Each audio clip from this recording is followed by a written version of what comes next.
Alhamdulillah, vassalatu vassalamu ala rasulillah, amma ba'd. Bismillahirrahmanirrahim. Allah'tan ismi menen sözümdü başlayman. Bugün biz cemaat turalı, namaz turalı biraz mesele kılavuz.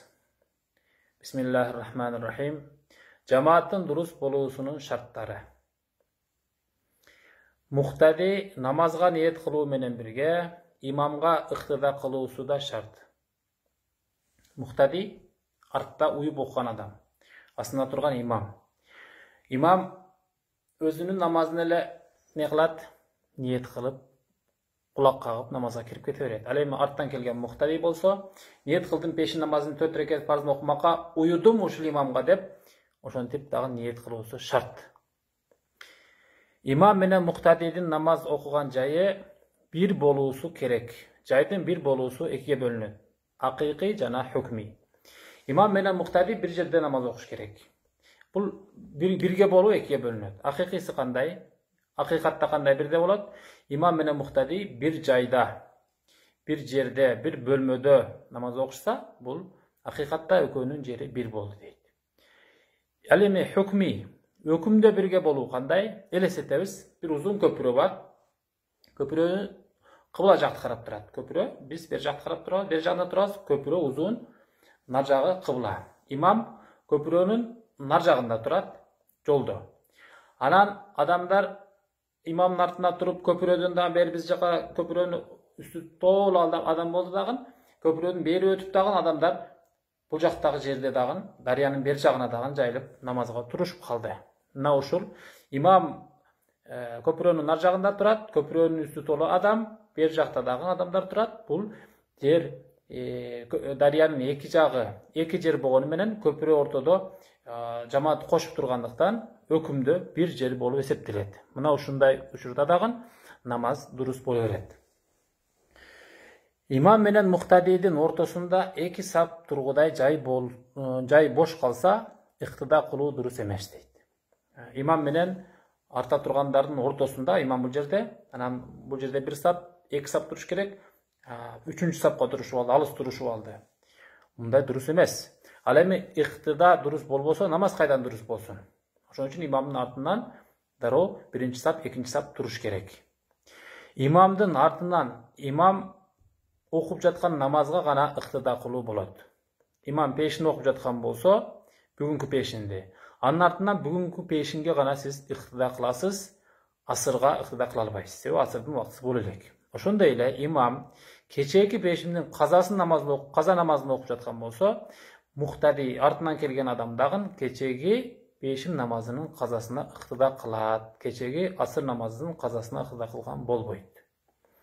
Andan keyinki mesele, beşim namaz jana kuptan namazında farz okulup jatkanda nafilge iktida kılууga bolot. Bagımdat jana asır namazına nafilge iktida kılууga bolboyt. Sebebi bul iki namazdan keyin nafil okulbayt. Demek bir adam cemaat küttü, cemaat gelip karşını bilbedi dağın peşin namazını okup aldı, farzını okup aldı. Anan bir cemaat geldi dağın peşin namazını farzını okuy başladı. Bul kişi emi peşinde okulgan. Emi oşonun артынан, imamın артынан Allahu Ekber dep kulak kağıp namaza koşuldu. Birok bunun namazı ne? Nafil. Bunday kısa durus bolat. Sebebi peşinden okugandan keyin bul adam üçün. Peşinden keyin nafil okuganga bolat. Oşonda ele kuftan namazını okup kalıştı cemaat.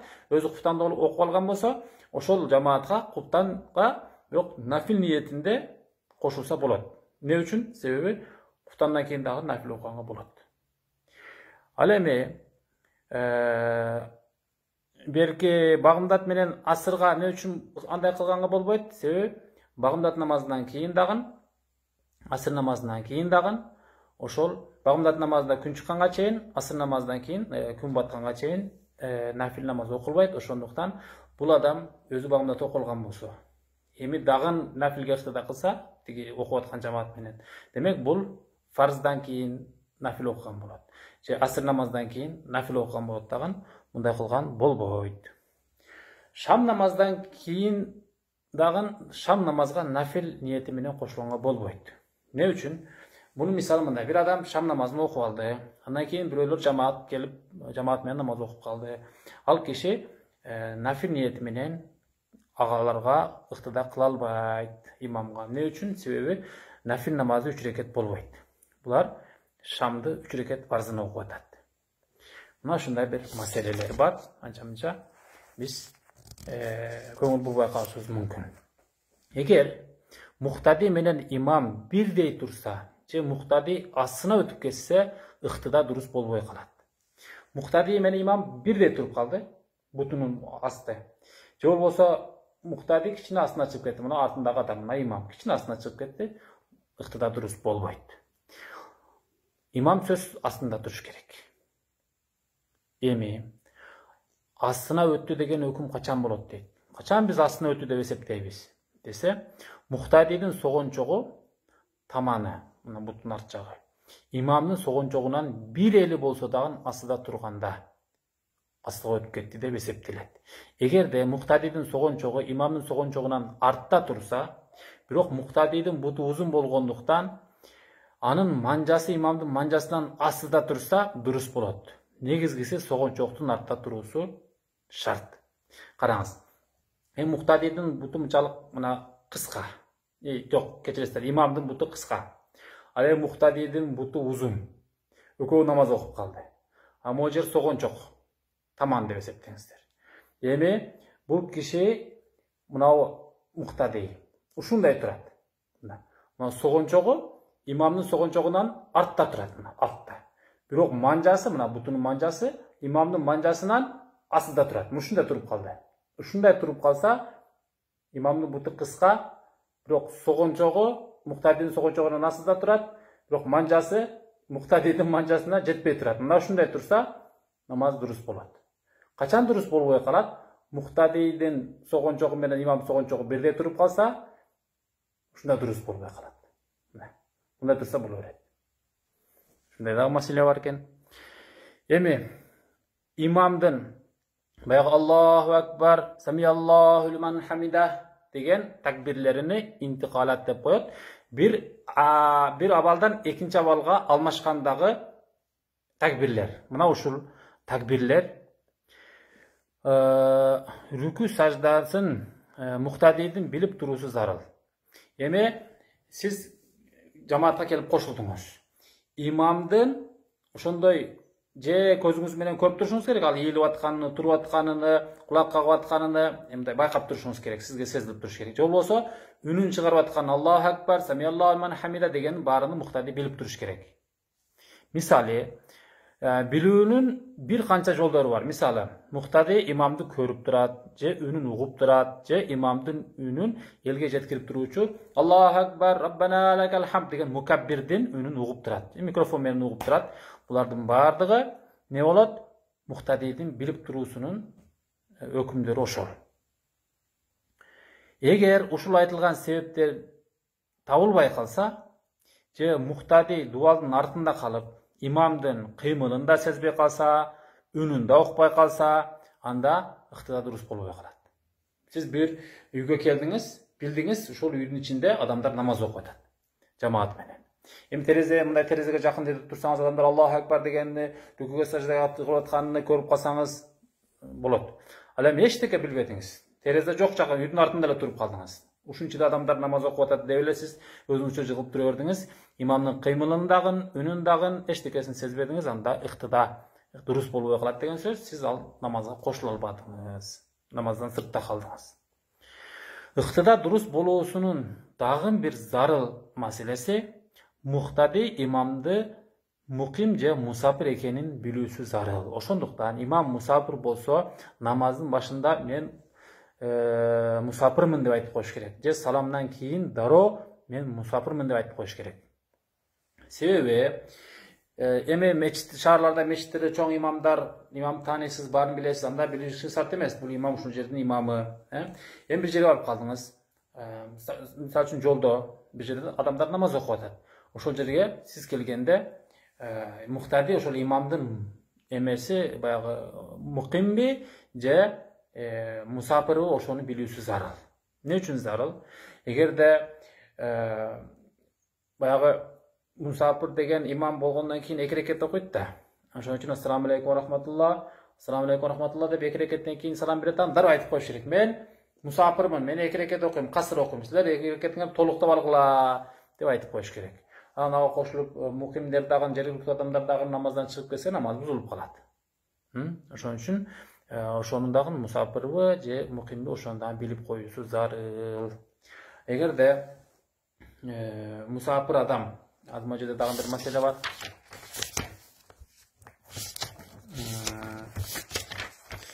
Musafir kişi imamga ötüp 4 reket толук окуп койсо, жергиликтүү кишилердин намазы эмне болот дейт.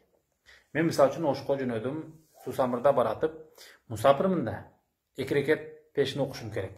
Ошол жерден андан кийин бир жерге барып калсам, койчулар, ошол жерден жергиликтүү адамдар давла намазга өтүп бергин деп калды.